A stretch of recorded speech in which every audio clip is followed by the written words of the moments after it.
وہ طالبہ اپنی موت سے کچھ دیر قبل اپنی استاذہ کو میسج کرتی ہے، بیمار تھی اور کافی دنوں سے بیماری میں جکڑی ہوئی تھی۔ اس نے استاذہ کو میسج کیا کہ مجھے ایسے لگتا ہے کہ میری موت قریب ہے۔ تو یہاں پہ مجھے امام ابن القیم رحمہ اللہ کی بات یاد آتی ہے۔ وہ فرماتے تھے کہ ان اللہ یکمل لأہل السعادة من عبادہ۔ بسم اللہ والصلاۃ والسلام علی رسول اللہ، اما بعد۔ ابھی ایک خبر پہنچی ہے کہ ریاض میں، سعودی عرب میں، ایک طالبہ کا انتقال ہو گیا، وفات ہو گئی ہے۔ اللہم اغفر لها وارحمها واسکنها فسیح جناتک یا رب العالمین۔ اللہ تعالیٰ اس کی مغفرت فرمائے، اللہ اس کے درجات بلند کرے، اللہ جنت الفردوس میں اسے داخلہ نصیب فرمائے، اللہم آمین۔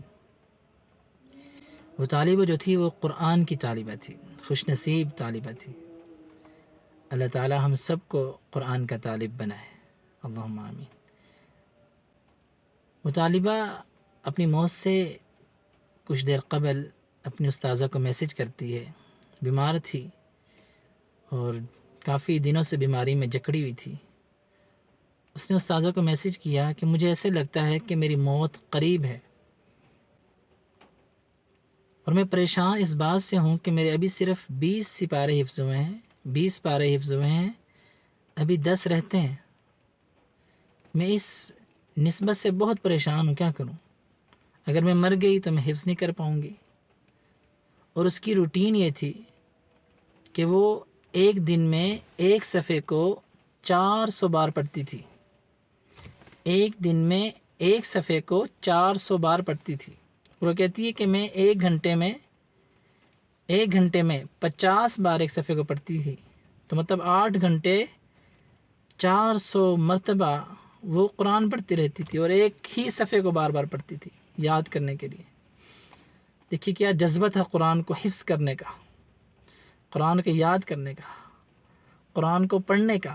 صحیح مسلم کی حدیث مجھے یاد آتی ہے، اللہ کے رسول صلی اللہ علیہ وسلم نے فرمایا اقرأوا القرآن فإنه يأتي يوم القیامة شفیعا لأصحابہ۔ لوگوں قرآن پڑھا کرو، یہ قیامت کے روز اپنے پڑھنے والوں کے لیے سفارشی بن کے آئے گا، سفارش کرے گا۔ یقیناً قرآن اس کے لیے سفارش کرے گا انشاءاللہ، اور اسے جنت میں داخل کروائے گا۔ بچی نے میسج کیا اپنی استاذہ کو کہ میں پریشان ہوں، کیا کروں، میرا حفظ مکمل نہیں ہوگا۔ تو استاذہ نے اسے تسلی دیتے ہوئے کہا، اور بالکل درست کہا، کہ آپ ایک درست راستے پہ چل پڑی ہو، اگر آپ منزل تک نہیں پہنچتی تو کوئی مسئلہ نہیں ہے، کوئی پریشانی والی بات نہیں ہے۔ منزل پہ پہنچنا ضروری نہیں ہے، حق راستے پہ چل پڑنا ضروری ہوتا ہے۔ تو اس لیے میں بھی آپ تمام بہنوں، تمام بھائیوں سے درخواست کروں گا کہ آپ بھی حق راستے کی طرف چل پڑیں۔ منزل پہ پہنچنا نہ پہنچنا یہ اللہ تعالیٰ کے اختیار میں ہے، اللہ پہنچا دے فبہا ونعمت، اللہ نہ پہنچائے الحمدللہ علی کل حال۔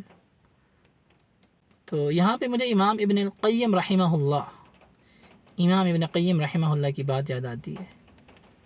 وہ فرماتے تھے کہ ان اللہ یکمل لأہل السعادة من عبادہ۔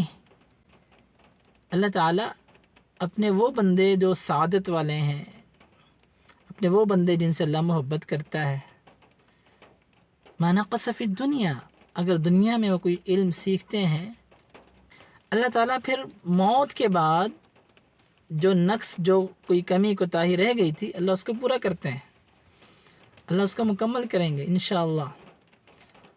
اور فرماتے ہیں اسی طرح من مات وهو يتعلم القرآن، جو فوت ہو جائے اور وہ قرآن سیکھتا تھا، قرآن سمجھتا تھا، قرآن یاد کرتا تھا، قرآن پڑھتا تھا، قرآن حفظ کرتا تھا، مکمل نہ کر سکا، اللہ تعالیٰ اسے بھی توفیق دیں گے کہ وہ قرآن مکمل کر سکے۔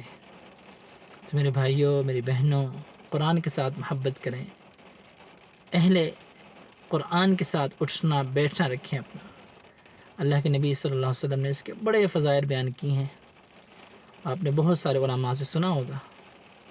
اللہ تعالیٰ مجھے اور آپ کو قرآن سے سچی محبت کرنے کی توفیق عطا فرمائے۔